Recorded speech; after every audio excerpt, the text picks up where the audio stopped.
Hello everybody.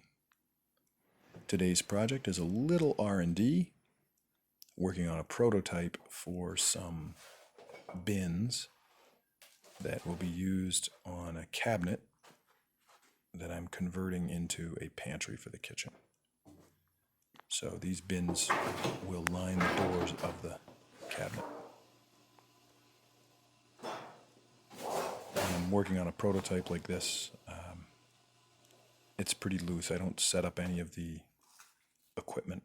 I just take my measurements directly onto the material.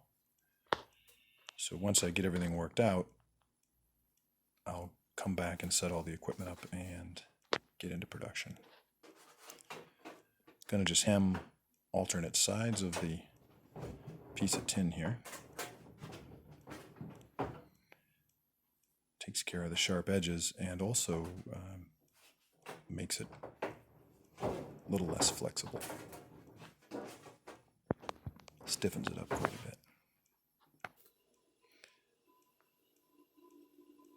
So I'd like these to be 3.5 inches deep so that whatever's in them doesn't just tumble out when you open the door. So I'll mark that 3.5 inches deep. And I'm going to reset the dividers to 4 inches. That's going to be the width of the bin. And that's to fit a mason jar, a 1-quart mason jar. The space in the cabinet is about 12.5 inches deep. So the shelves within the cabinet are 8 inches. And these are 4. So they'll fill the space when the doors are closed. Just set those dividers. This is a great way to pull measurements along a piece of tin for a prototype or a sketch like this. And I'm just lightly tapping these with a wooden stick, so you're not gonna damage them at all that way. Here I've got the mark on the wrong side of the tin, so I'm just transferring that mark over. It's an easy mistake to make when you're working in the envelope. You really have to think out, as this thing folds up, which side is the hem going to show on, etc., etc. Fairly easy to just transfer that mark over. And the diacro bender has a pin. There's a series of holes in the side. You can just see them there on that lever. That little wheel at the back there has holes in it, and you can just drop a pin in that will make it bend right to 90. I want to just punch some holes to mount this thing, and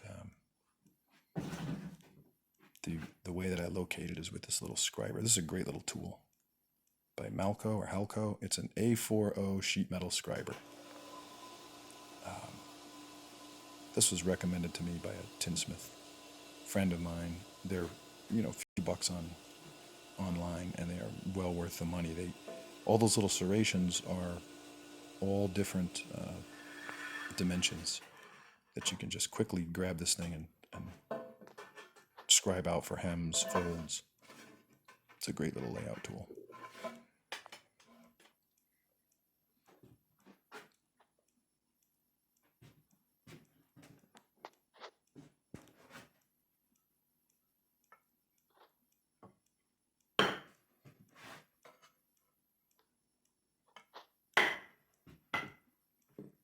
Once you've got the center punch marks in there, you can kind of find them with a nib on this punch. You can't really see down in there too well, but you can find them with the nib on the punch, and then once you've found that center mark with the nib on the punch, you can punch fairly accurately.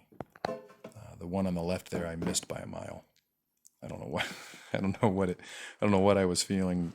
How I thought that I had located that center punch mark, but I did not.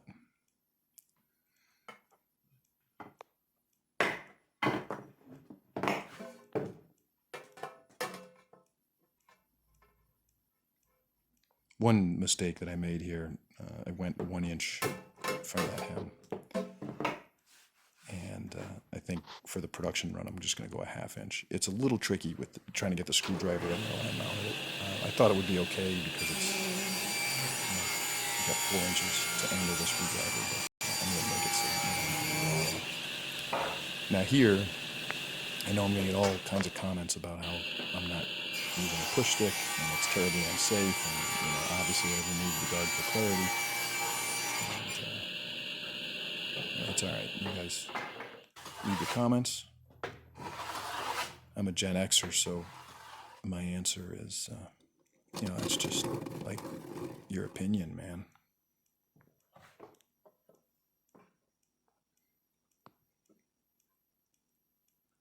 Just marking off here. Again, I'm not setting up any stops. Set up all stops on the equipment, make it a little quicker. So when you cut 2 things like this, you almost never get them right, and I don't even try. I get close, but I don't even try to get them accurate because you want to kind of fit them to the tin anyway. And so here you can see I have them flushed up on the left side where my left hand is holding them, and I'm just scooching them. You can tell if you really watch, you can see I'm scooching them just a little bit until I get a 30-second or so, and then I trim them both until they just fit in the tin nicely.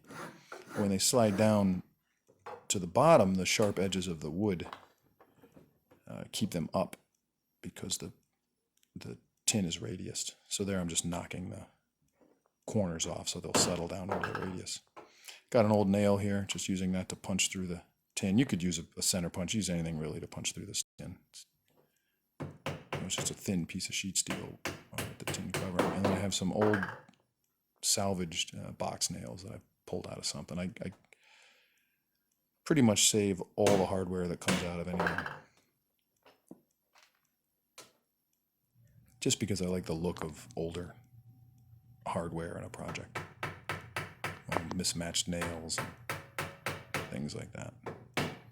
You can see I'm kind of steering the things because they're all bent, you know, having been pulled out of another project, they're all bent up. So if they're really bad, I'll straighten them out. But if they're just mildly bent, I can usually steer them around.